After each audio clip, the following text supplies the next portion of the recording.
Is everybody in the groove? Stick around. We're just warming up, baby.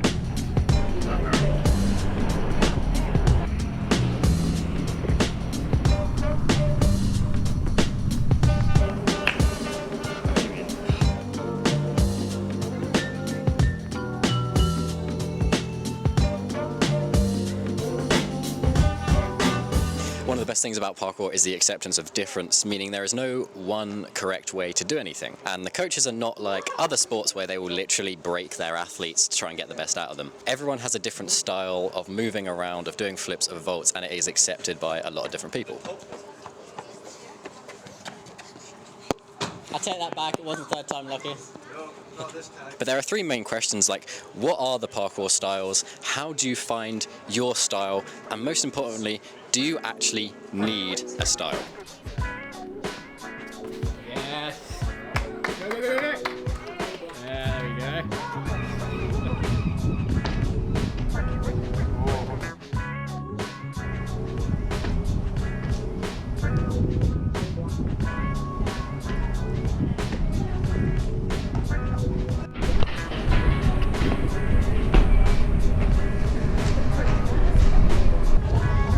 Right, my one, my lap, so I'm going down there.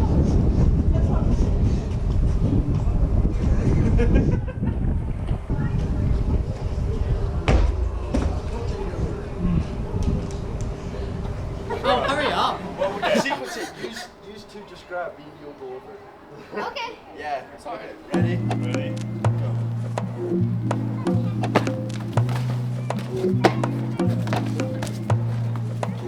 Yeah, go. Yeah.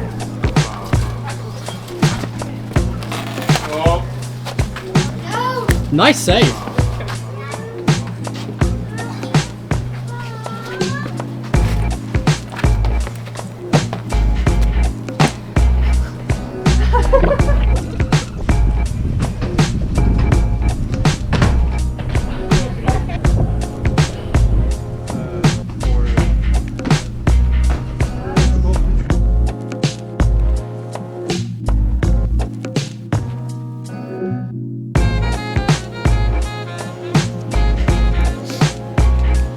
So the thing to remember when I'm talking about style is not to get confused with the parkour competition setup. So in parkour competitions, you've got skill, style, and speed. That's completely different. When I'm talking about style, I'm talking about how someone moves through an environment. So if you compare two athletes with completely different styles, Callum Powell and you've got Keelan Ryan. Now Callum is very powerful, very strong. He does a lot of explosive movements, precision strides, tic-tacs, climbs, that sort of thing. Whereas Keelan Ryan is more flowy break dancing style and flip orientated. Those are two completely different styles, but those aren't the only styles that exist. If you take another athlete similar to Keelan Ryan, you've got Jason Paul. Jason does a lot of the break dancing stuff. However, his is less flip orientated. His is more moves and fluidity, whereas Keelan's can be very flip heavy. So there are lots and lots of different styles. Everyone do 10 press ups now.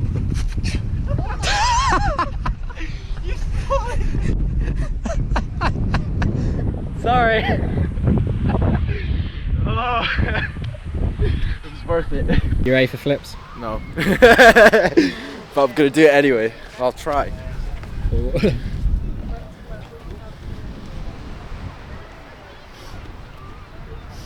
Go on. Yeah, there you go. I felt like I'm going like this though. I didn't tuck. I noticed. I'm just digging a hole in the sand at this point.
shit.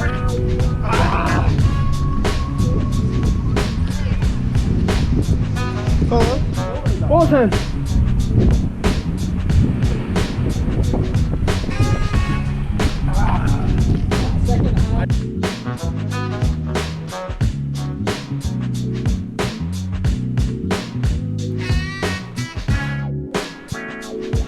So we know there's like a variety of styles that sort of blend with each other and also stand out from each other. But how do you find your parkour style? Well, the main three reasons that I've found are who you train with, who teaches you, and who you watch. For who you train with, if you and a couple of friends train fairly regularly, you're going to start imitating each other's styles. And that will just happen naturally, not even on purpose. For whoever teaches you, whether this is a coach or again a friend or a peer that teaches you parkour or teaches you certain skills, you may start to imitate their style because they're the ones teaching you, so you learn to do things their way. And although you may not copy their style exactly, you'll do things fairly similarly, almost the same. And finally, who you watch training. If you watch a lot of a certain style of parkour on YouTube or on Instagram, you're going to start to replicate those styles because those are the ones that you will watch most often. So as I was saying earlier, if you watch a lot of Callum Powell, if you watch a lot of Stora videos, you may start to replicate that A to B plyometric strides, precisions, climbing, exploration style. Whereas if you watch a lot of, say, Farang or a lot of the Japanese athletes, you may start to imitate their flip, trick heavy, really slow and fluent movement. So those are the three main ways that your style first develops.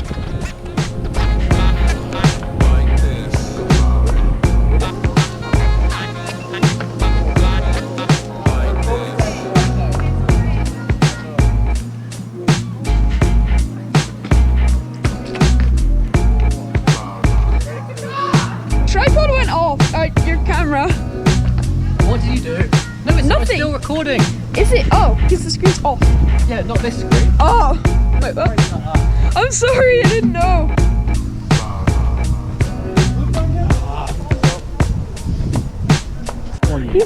Oh, look, I'm being taken care of.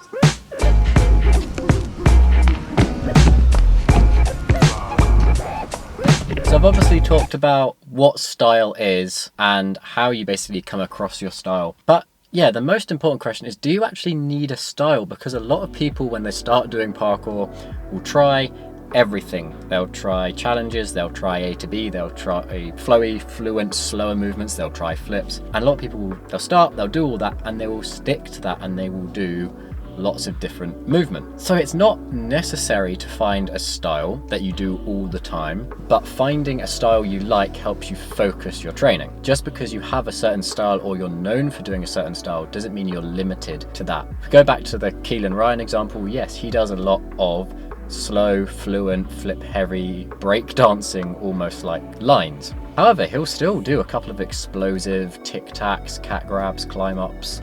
He still does a lot of other styles of movement. It's just he is known for that particular flowy style. So it's not a necessity to only do one style. It just helps you focus your training. So you're not standing at a spot wondering how on earth you're gonna do 100 different types of movement in 1 hour. So that was a very long way of saying it helps you focus with your training. And as a bit of a side note, I don't actually know what my style is. I'm still in the stage of trying a bit of everything. The thing I am best at is probably the fast, efficient vault and a couple of flips movement. So very quick moving through an environment. However, I quite like watching all the fluent breakdancing runs, and I sort of try to incorporate that, but it's never as pretty as other people make it look, basically. Thank you for watching this video on parkour style and why it is important. I hope you've learnt something or made you realise you need a style or that you don't need a style. Feel free to like this video, share it around, and also tap the subscribe button if you want. I will see you around.